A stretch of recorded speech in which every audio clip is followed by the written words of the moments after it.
In the past few days, a media uproar started over the visit of Sheikh Hamza bin Nasser of Qatar to the pyramids of Meroe in Sudan.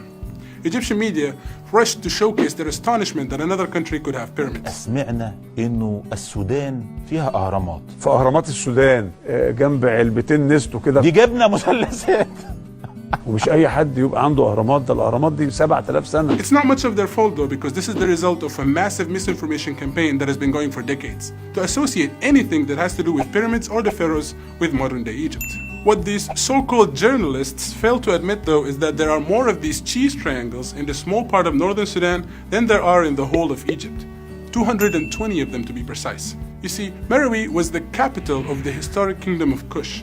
And much like the Egyptian pharaohs, the Kushite kings and queens were buried in these tombs alongside their golden jewelry.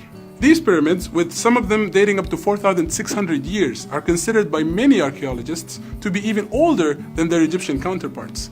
But thanks to Sudanese neglect, combined with an Egyptian strive to conceal information about their existence, they were widely overlooked.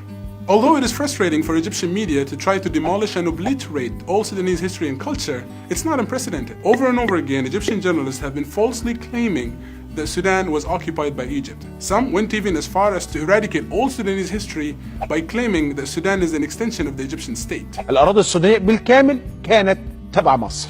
اساسا ما فيش بلد اسمها السودان، ده السودان ده جزء من مصر. اسكت عشان السودان اساسا مصريه، احنا اديناها لكم كده. Again, this couldn't be further from the truth. What they're actually referring to here is the time when both Sudan and Egypt were colonized by the British and administered from Cairo from 1899 to 1956 in what was known as the Anglo-Egyptian Sudan. But historically, it was actually the Nubians of Sudan that conquered Egypt and ruled as the pharaohs of the 25th dynasty for a whole century. So it's more accurate to say that the current-day Nubians have a more legitimate claim over the history of Kemet than modern-day Egyptians, who are mostly the descendants of the various civilizations that conquered Egypt throughout the years.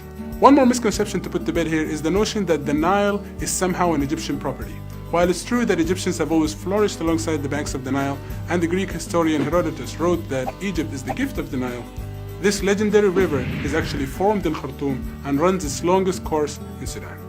Sudan is a rich country, both geographically and historically, and any attempt to deny that would only portray your ignorance, Mr. Journalist.